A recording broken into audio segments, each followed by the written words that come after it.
Welcome to For Couples Only, where we create a safe place for couples to discuss their challenges and issues concerning being together and to celebrate Women's Month. We have some awesome ladies here with us today. So we have Miss Denise Williams, and she is the owner and operator of Queen D's Catering, where she's been in business for 2 years, and her specialization is soul food. Yes. And we have some Miss Gregory. I'm sorry, that's right, Ms. Gregory. Sorry, Mr. Gregory. Sorry. And we have Zelonia Williams, and she's been in business for 13 years, and she has Future Minds, Patches, and Celebrations Unlimited. She's one of the baddest decorators in the land. Yeah. And we also have Miss April Cobb, who's been in business for 10 years, and she is at the Lux Salon, where her specialty is the locks. Look at her beautiful locks. And so we have our ladies here because we want to talk about and focus on women in business, the challenges of being in business, the challenges of being a woman in business, and the challenges of being a woman of color in business. So, and this is not directed to anybody in particular. Just tell me, how did you get started in business? Okay, well, I can remember one of my businesses, Celebrations Unlimited. I can remember at the age of 9 doing some making or creating invites for my classmates or whatever. And it was always around my birthday time where I'll just color and create some things and hey, come out to my birthday party. My mom will have no clue that this is that I made my own allowance. So I would pass these out to maybe 20, 30 of my friends. And then, of course, either on that Saturday, I will have a birthday party in my yard. Oh. So I had my own money, so I was able to create my own balloons. And I know if my mom and my sisters, they're laughing because they know this. So she would come home. And here's 20, 30 children in the yard. And so it was my party. I paid my money. Okay. So, we partied. And so I remember as I grew up, this would continue to happen. And so by the age of, I want to say 15, 16 years old, I had individuals who wanted to pay me to decorate their parties or whatever. And they were kids my age. Right. So I owned it until it was time for me to actually pay. And I'll be quite frank with you, I was not legit. I didn't have a government. You can't. I was kidding. You can't. Okay. I was not legit, and I honestly was not legit until I want to say I was a whole grown adult. Like I was not legit. So now, for those of us who are thinking about being in business, tell us what legit, so people understand what legit means. Yes, your business license. Thank you. Thank you. I didn't have a business license. Make sure you have your business license. Okay. And it in so many ways it's important due to the fact that when tax time comes and all of this stuff, it's just important to have those documentations. Yes, but that's how I started with that. Patches, I seen Rihanna with this women empowerment jacket on, and she was like, it was just like this banging jacket that she had on with all type of I am that girl. Right. And so I'm like, this is dope. And I don't see anyone else doing this. So I took it upon myself. And education, it is what it is. That's my first love. My whole entire doctorate degree, all of that stuff is in education. So I had a problem with something, do something about it. And that's what I did. Okay. So Miss April. Yes, ma'am. So you've been in business for 10 years. Yes. But when did you really start like saying, hey, I think I'm interested in hair and I think I'm interested in doing this? It started at a young age for me. That I realized that I had a gift. So, like Zelonia, I wasn't legal for a long time. When I was in high school, I would do microwave ponytails. Wait a minute. What is a microwave ponytail now? What is that? We all did that. Yeah. I would take the track hair. Yeah. And shout out to my Nana for introducing me to track hair. Okay. And my friend Samantha taught me how to rod hair. We would use gel. We didn't even have a lot of supplies. We just use gel, the comb. We didn't even wash the hair. It was crazy. Yeah. So anyway, I would rod the hair, put it in the microwave, and that's how it would dry. And it would dry in like 10 minutes. And so in the 10 minutes, I'm gelling up the hair, putting it in a ponytail, and then I'm bobby pinning the ponytail in. And that's what I did in high school when I was supposed to be working a real job for early release.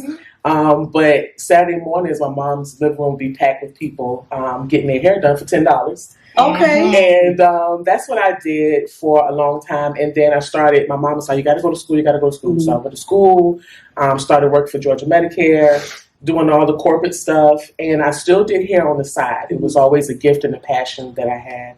And one day they came into our office and said, we closing this office. You can move with your position to Alabama. No. Right. Or you can take your severance and go. And I took my severance and went to beauty school.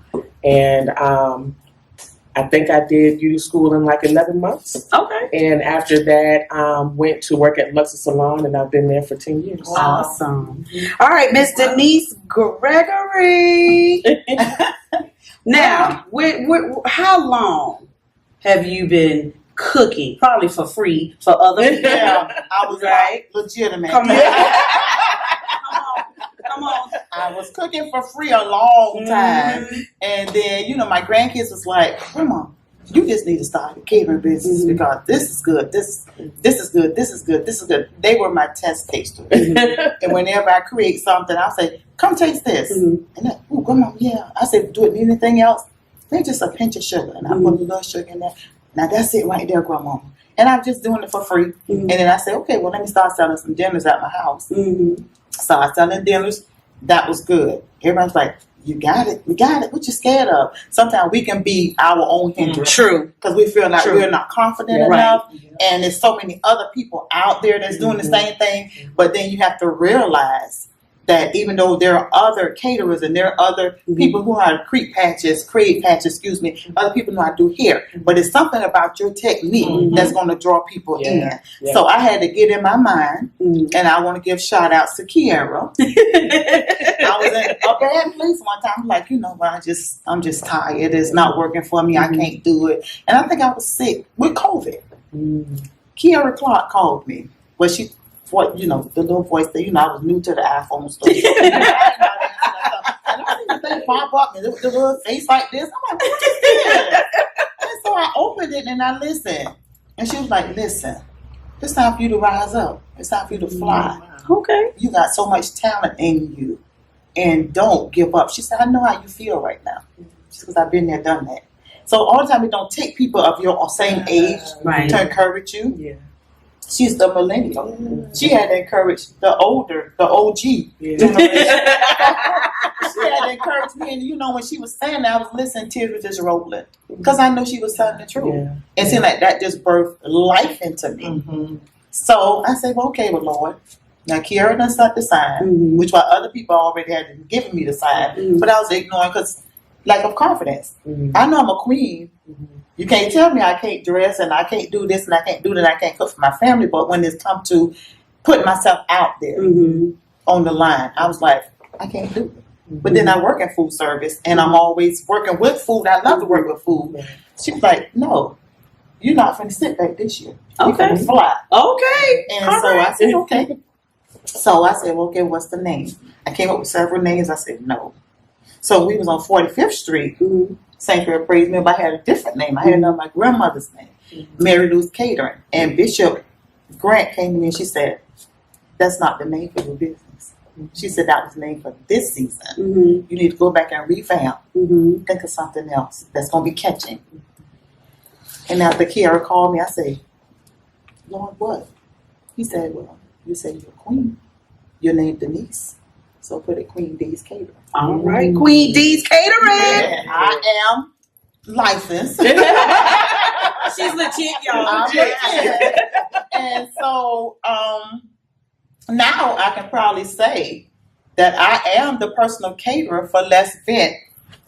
For Kiara, I'm her personal caterer. That's great. So where she go, I go. Yeah. And she makes a mean chicken salad. I'm just She gonna prove it to us. Ooh, Yes, ma'am. I will. All right, so let's talk about some of the challenges of being in business, being a woman in business, being a woman of color in business.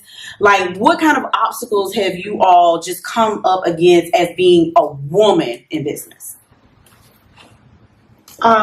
I think for me, having a brick and mortar, it turned into something totally different than what I expected. You hear about all of the challenges, but you're like, okay, I got this. But to be in business from opening to close, and also the struggle of customers wanting to deal with you and not specifically your employees, I think was the most challenging. And it was just like, okay, well, I've noticed that when I'm not there, the money that I bring in when I'm not there is totally different than when I'm there. I mean, huge difference. But I noticed that my employee will more than likely say, they'll be back. Mm-hmm. Well, if you were going to purchase it, why need to? And then I thought about this. You follow me with this. Yeah. So I said to myself, I was looking at a lot of these big organizations, these big companies, and I'm like, their owners, the founder of these companies are not there, but we still shop with them. Why is it so rigorous for people to feel as if that they can't shop with you just because you're not there? Leave me a note. Just say, hey, or send me a text message and say, I was here, Yeah. But I think those are two of my most challenging issues in business. Is one, because I love my tribe. I love them. When I say support, they support the good, the bad, and the ugly. Right. Through the whole pandemic and all, like, my sales shot up. I cannot say I felt victim to that. Okay. But what I can say is, if I'm not there, try. Send me a note. Send me, hey, I got a patch today. I mean, don't walk away from me. Or just the employees themselves. People don't want to work. Right. Yes. That's the strangest thing, because I often say, where are all the people? Why are they not working? So for you are actually, your customers actually get to see you because you're doing their hair. Right. So what challenges do you find or that you come across as a woman in business? A woman in the beauty business, I'll be a little more specific, has been challenged with time and clients who have what we call PTSD from being in other salons and having to deal with the bad salons, the bad stylists. Bad, yes. So when I was younger, going to the salon, and I would be in there from sun up to sundown, no lie. Yes. Because I always had a bunch of hair, so you had to sit and dry the whole time to get a wrap. And I was sitting there the whole time, and I'm like, and this was even before I knew I would do hair. I was like, if I ever did hair, I would never make my clients wait this long. Never. Wow. And so it took some years to get to this point, but now I'm at a point now where my clients don't wait, or it may be 15 minutes or something like that. But you have clients who come in, even though I'm doing things a certain way, they've been other places that has scarred them. And so when they come to us now, I have to kind of baby you through and walk you through, and it's going to be okay. I'm going to be here. I won't leave you and go buy a car and come back. No fights are going to break out. It's okay. I'm not going outside. I'm going to right here in your house. So having to deal with that and being professional. A lot of people are like, oh, y'all are not professional. Yeah, we are. And we work really hard at that. Every day I go into work, I'm working against a big clock. And a lot of times my clients don't realize that. It's a lot of stuff going on behind the chair that they don't know. Right. I'm creating an experience for you, but at the same time, it's a lot going on. My phone is going off. I don't keep my ringer on because I don't believe in talking over my client's head. So I'm watching the clock. I'm watching my phone. I'm watching the door. I'm watching the next client, trying to stay on track. So that's always been like my main thing, is that big clock every day. Right. And then having to soothe my clients when they come in. It's like, it's okay. We're not all that way. Professional ones really do exist, so yeah, that's been a big challenge. And I think we probably all have had a bad experience in a hair salon. Yeah. And we're like, if you just get me out this chair, Lord, I'm never going to take hair ever again in life. And I mean it. And so, yeah, I think, and that is important. You probably do get a lot of clients with PTSD from other salons. Yeah. So now, as the chef, what is your challenge? Is your challenge people want freebies? Yeah. Samples? Give me a sample. That's it. They want free samples, and I've gotten to the place where freebie time is over. You've tasted it, so you know what I can produce, and you know what I'm about. So now it's time to cough up some money. Yeah, because everything that I'm doing for you, it costs me out of pocket. So I need to get some kind of revenue back to see that I'm making some money off of what I'm producing out. I can't always give out if I'm not getting nothing back in. Mhm. So it's like I'm just working for free. Right. And everybody be like, oh, call her because she'll do it. Oh, Mhm. no, I don't want to be that. Just call her girl anymore. Right. It's time to rise above and get my coins. And Yes. make a stand. And do you find that now that you're making a stand with people who probably were coming to you for the freebies? They don't call them. Mm-hmm. They don't call. So guess what? Now it's time to go to the next Mhm. level. Mhm. Because just like on my job, I'm an assistant manager at Zaxby's. Mm-hmm. And I made some tuna salad because this one guy, he followed me from Burger King to Zaxby's. And he said, well, y'all need to taste, he called me Godmom, y'all need to taste her tuna salad. I'm like, okay, I'm going to make some for everybody. So I went and made it and put it in a little cup so everybody could just sample it. My boss, my general manager, went to a meeting and told his boss about my tuna salad. So I made tuna salad for their monthly meeting. So he was like, everybody says it's good, it's good, it's good. So his district manager came to the store the other day. She was like, well, Miss Denise, what happened to the tuna salad? I said, so you trying to give me a hint or something? That you need some more? Right. So I you said- should have said as soon as you put it on the menu, you That's what I asked told for her. it. You're right. I said, okay, well, the next time it's going to cost now. Yeah. That was a freebie. Yeah. But the next time, y'all have to give me a little Oh, change. Yeah. Because I can't keep doing it for free. Mhm. And so I told her, I said, well, we're going to talk. So that's going to be my next thing. See, If y'all put it on your menu. Mm-hmm. Not You have it only all do the I have tuna, I have potato salad, and I have chicken. Since y'all serve chicken, I Yeah. have chicken salad for you. Because I noticed they used to have a chicken Yeah, salad they did. sandwich. Yeah. A lot of the Caucasian, Mm-hmm. they've been coming and asking for the chicken salad. Yeah. And I said, we don't sell it anymore. So that's going to be my pitch. Mm. Okay, how about y'all let me create the chicken salad Yeah. and bring it back for you? Yeah. If you need a tester, I'd be glad to let you taste it. Yeah. Just get my stuff in for me. You Mhm. already have the eggs. Give me some mayonnaise. Right. I can't tell all my ingredients. That's right. Can't tell a secret. Can't tell all that. That's all y'all need to know, those ingredients. And we'll work something out. Okay. And let's do it as a test market Yeah. and see how it runs. Because like right now, not to veer off the subject, but right now they're test marketing shrimps. Really? Mm. Zaxby's? Oh, They're okay. trying to get that in. That So ought to be they're test interesting. marketing in Athens. Mhm. So that's our test market store. Mhm. So if you want me to go to Athens, I'll take a little trip to Athens. That's right. That's right. So now, ladies, as women of color, do you find that you have different challenges from other women of other races, or do you feel like as women, all of our challenges are pretty much the same, no matter what color we are? Personally, I don't. I pick my own tribe. Whoever I opt to put myself in the setting of whatever that is, that's solely up to me. I remove myself from places that I feel uncomfortable. Personally, I think I have a very diverse amount of individuals that I keep around me, and I opt anyone, even a woman of color, I opt you to do that too, because the opportunities. I understand the black girl magic, the melanin popping. I get it. I promise you, I get it. But there are so many ways that and opportunities that will present itself outside of that. So, no, I personally don't. So I can't speak to it, and if I do, I will be telling you a lie, because the tribe that I have, they're so supportive from a multicultural standpoint. So, What about you, ladies? Do you feel like we, as women of color, have either more or different challenges than other women? now that's different.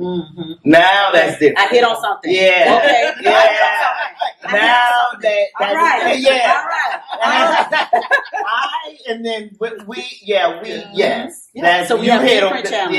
Yes, So what we are do. some of the different challenges that we have as women of color? You guys want me to continue, or you want to? You can continue, because for me, like you said, I've picked my tribe. So I think I may have had maybe one Caucasian client with locks. So I don't discriminate against that. It's just kind of what I have attracted. Overall, I think that all women go through a lot. right. Yeah. But women of color, of course, we have our struggles and our obstacles too. But I personally don't deal with them in business as of right now. Right. And then to piggyback off of what both of the ladies said, like you said, you pick your own tribe, and you have to win over Mm-hmm. sometimes the Caucasian, Mm-hmm. and sometimes you have to win over us Mhm. Yeah. as well, Mhm. because they've been hurt so many times, and they've been disappointed, or this wasn't done right, and then they try to box everybody in the same box. Mm-hmm. Just because, just say, because Savannah didn't do my hair right, or because Savannah didn't fix my food right, or so Savannah didn't fix my patches right. Mm-hmm. Okay, that means she's not going to do it right, and she's not going to, and she's not either. So I'm not going to even mess with them. Mm-hmm. But everybody is different. So I feel like we all sometimes face the same challenges, Mhm. because sometimes we're being boxed in, or we're being labeled Mm-hmm. altogether, which Okay. one we're not. We're different, Right. you know, even though we're setting the same goals, Mhm. but we on different aspects. All right. So, what are some different challenges as a woman of color? Different challenges. I would say for me too is still the fact of I'm melanated. Mhm. I'm deeply melanated, and I won't state that there's not this thing called colorism that exists, because it Ooh, does. Come on, Mhm. say it It again. does. Say Yeah. it again. Say It it does. again. It And does. sometimes we oftentimes talk about other races, but there's still Yeah. that going on, colorism that's going on within our own race. Right. And I see it. It's oftentimes Mhm. obvious. Mm-hmm. And I'll get women to just stare at me sometimes. I get, Really? oh yeah, oh. What they think you're gonna do? You gonna do some tricks or something? Like what? What are they I staring get, are you from Africa? Are you from Jamaica? Oh wow! Kenya? Are you Yeah, I get that's every day. But I own my beauty. Come on. So therefore it's That's a it. thing, and I'm That's also right. educated. So That's it. it's Come a on. thing that you call, well, I don't know whether you know this, but there's individuals in Kenya and in Mhm. Africa Yeah. that are white. Yeah. Very much It's so. like a lighter, Very much fair so. skin, So, I mean, sometimes we have to educate ourselves. It's what we see. And then, Yeah. too, it goes back to, I think, just us as women changing ourselves to be whatever we see on television. I think some of those are some of our differences, and just to owning who you are. Of course, I have the opportunity to, what is it called? What's the pigment thing with your skin? Oh, to look yeah. brighten. Right. Yeah, Like it's like your a brightness, skin. yeah. Like a skin Of lighter. course, yeah.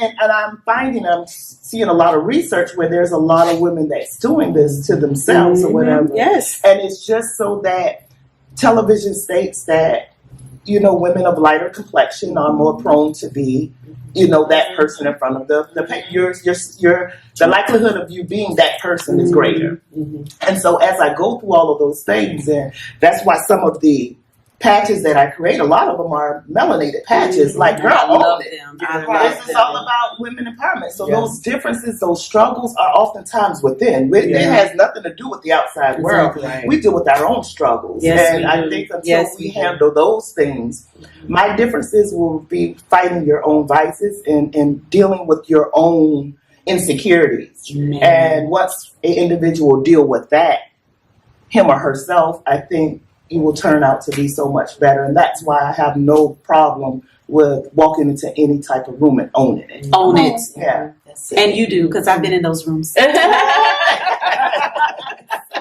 with her. You better know it, baby. I sit back and go, So we have women from all different business backgrounds, beauty, catering, and oh my God, you got 5, 6, 7, 8, 9, 10, 11, 12. All the heads over here, and you all work them fantastically. I've seen all of you in business, in your element, and it is just amazing to watch. As women, we come up against so many different things. Like you said, from our own group as women, from our own group as women of color, and then from the community. and to see that you ladies shine in your element is just so awesome. And thank you so much for joining us here as we celebrate Women's History Month, because these women are making history. History. Yes. Every day, all day, 365, black.